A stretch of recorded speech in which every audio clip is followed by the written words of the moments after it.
वज़ीर आज़म ने अभी मीडिया से बातचीत की है और हमारे जो सिक्योरिटी के इदारे हैं उनको खराज तहसीन पेश किया है कि जिस तरह से उन्होंने दीवाना वार और बड़ी बहादुरी के साथ इस ऑपरेशन को मुकम्मल किया है और जितने भी दहशतगर्द थे उनको जहन्नुम वासिल किया। और ये भी कहा कि दहशतगर्दी के खिलाफ जंग में मैशत को बहुत ज़्यादा नुकसान पहुँचा है। और फिर ये भी कहा कि जी हम ऐसे किसी और वाक़े के मुतहम्मिल नहीं हो सकते। अब्दुल्ला गुल साहब, यकीनन मैं इस बयान को इस तरह से लेता हूँ कि जी हम एक दफ़ा ज़्यादा बेहतर रिजॉल्व के साथ दहशतगर्दों का पीछा करेंगे और बिल्कुल अब कोई जो है कसर नहीं उठा रखेंगे कि जी किसी तरह से पाकिस्तान के अंदर से दहशतगर्दी ख़त्म हो जाए। अब देखते हैं कि जब भी छोटा बड़ा वाक़या होता है तो इसी तरह से हमारे जितने सरबराहान हैं उनकी तरफ से स्टेटमेंट सामने आते हैं। अल्लाह करे ये जितने भी अल्फाज उनकी तरफ से दोहराए गए हैं ये सच साबित हों और इस तरह का कोई वाक़या पेश ना आए। आप क्या कहेंगे? शेख साहब देखें, बात बड़ी सीधी सी है। ये एक रवायती बयान है और let me be very candid, और ये बयानात हम देखते रहे हैं। आपको पता है बलूचिस्तान के अंदर इससे पहले कुछ अर्सा कबल एक रेलवे स्टेशन के ऊपर हमने देखा कि फौजी जवानों को क्वेटा शहर के अंदर निशाना बनाया गया जो कि रेड जोन में था और वहाँ 2 दर्जन से ज्यादा जो हमारे फौजी थे उनको शहीद कर दिया गया। उस टाइम पे भी इस किस्म के बयानात आए। उसके बाद उससे पीछे चले जाएं तो आपको 12 शहरों पे और 9 अजला में एक ही वक्त में एक बड़ा कैलकुलेटेड अटैक जो है वो नजर आता है। इसमें कोई शक व शुबा नहीं है कि एक तंजीम, एक दहशतगर्द तंजीम के पीछे, जिसको इंटरनेशनली 5वें नंबर की दहशतगर्द तंजीम डिक्लेयर किया गया है, उसके पीछे भारत पूरी की पूरी पुष्टपनाही के साथ खड़ा है। उसका जो असला है वो अफगानिस्तान से आ रहा है और वो असला वो है जो अमेरिका बहादुर जो है वो यहाँ छोड़ के गया और ये दानिस्ता तौर पे छोड़ के गया। ये नादानस्ती इनके अंदर नहीं हुआ। ये कोई एक आध राइफल नहीं थी, ये $8 बिलियन का असला था। ये कोई मामूली बात नहीं है। इसलिए एक बात तो ये क्लियर कर लें। दूसरे तो उससे पीछे जो है वो चले जाए तो सारा एडम्स जो कि जो काउंटर टेररिज्म की हेड थी अमेरिकन CIA के अंदर, उनका एक पॉडकास्ट आया 3 घंटे का आया, लेकिन उसके अंदर जो पाकिस्तान के हवाले से बात की गई उसमें वो कहती हैं कि CIA ने एक सेल बना रखा है और वो कायम कर दिया है जो पश्तूनिस्तान बनाना चाहता है और उसके अंदर KP जो है उसको अलहदा करना या कम से कम साउथ जो एरिया है जिसको हम फाटा एरिया कहते हैं वो अलहदा करना है। ये उनका कहना है, मेरा नहीं है।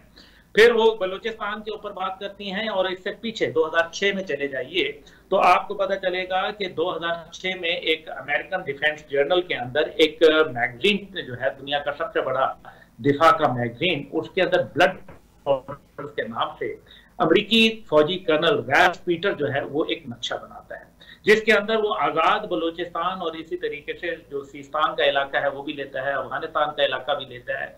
ये उनका नक्शा बनाया हुआ है और आज का नहीं है, 2006 का है। इसका मतलब है there is a greater plan somewhere. Execution के मुख्तलिफ मैथडोलॉजी हो सकती है, वो चाहे कुलभूषण यादव की शक्ल में हो, वो चाहे इन दहशतगर्द तंजीमों की जरूरत में हो। दूसरी जानिब ये हम देख रहे हैं कि ये टैग टीम पार्टनर्स बने हुए हैं। जिस तरह से रेसलिंग में आपने देखा वो हाथ मार के दूसरा जो रेसलर है वो रिंग में अखाड़े में घुस जाता है।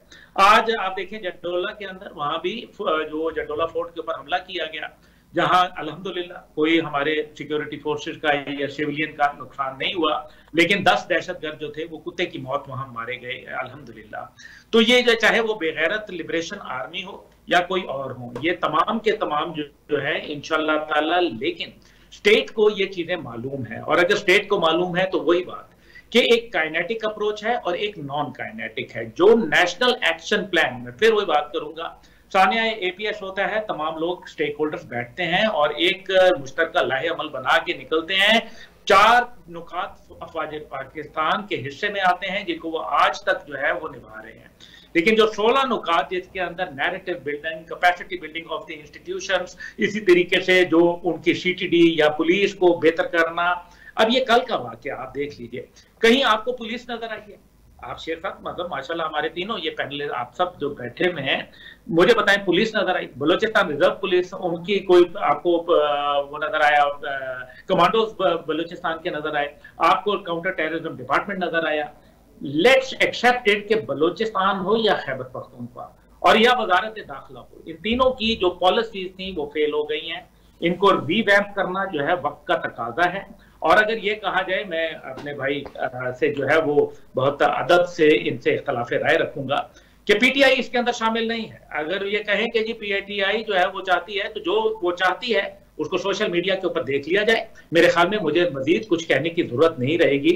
अगर उनके वेरीफाइड अकाउंट्स जो हैं उन लोगों को प्रमोट कर रहे हैं जो इस टाइम पे BLA के तर्जुमान बनकर उभरे हैं, मुझे ये बताइए कि इन तमाम जनाजों में जो पिछले इतने अरसे में हुए हैं, मैं अपनी बात को वेटेज देने के लिए कहूंगा कि इस तमाम जनाजों के अंदर आप मुझे पीटीआई की लीडरशिप को वहां जनाजा पढ़ते हुए दिखा दें।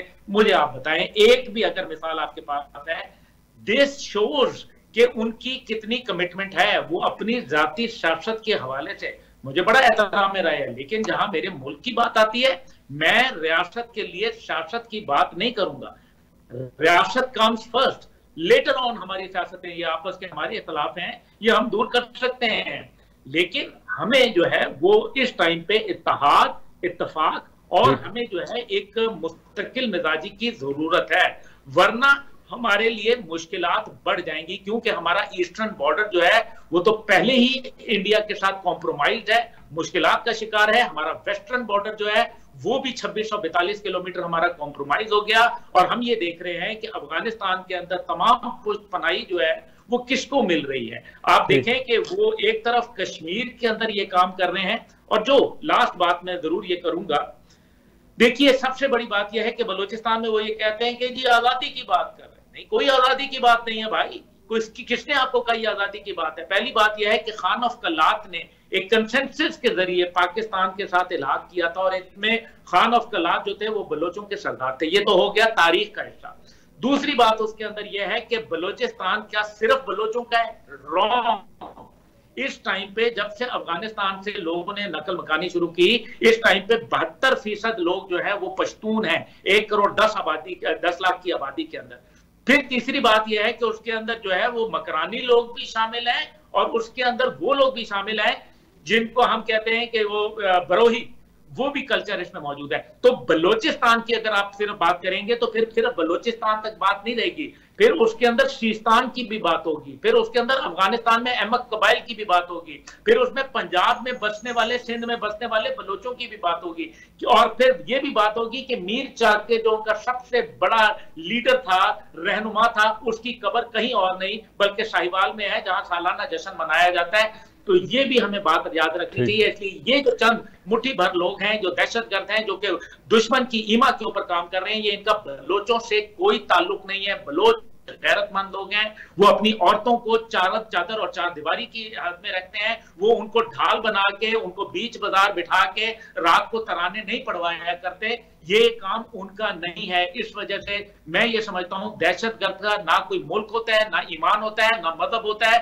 ना उसकी कोई कौमियत होती है, ना उसकी कोई शनाख्त होती है। इसलिए ये दहशतगर्द जो है इनको उसी तरह से निपटना चाहिए जिस तरह से एक दहशतगर्द को निपटना चाहिए। ये वो लोग हैं जिनके साथ ये लातों के भूत हैं, ये बातों से नहीं मानेंगे। इनकी सबवर्सिव एक्टिविटीज को रोकना वक्त की सबसे बड़ी जरूरत है।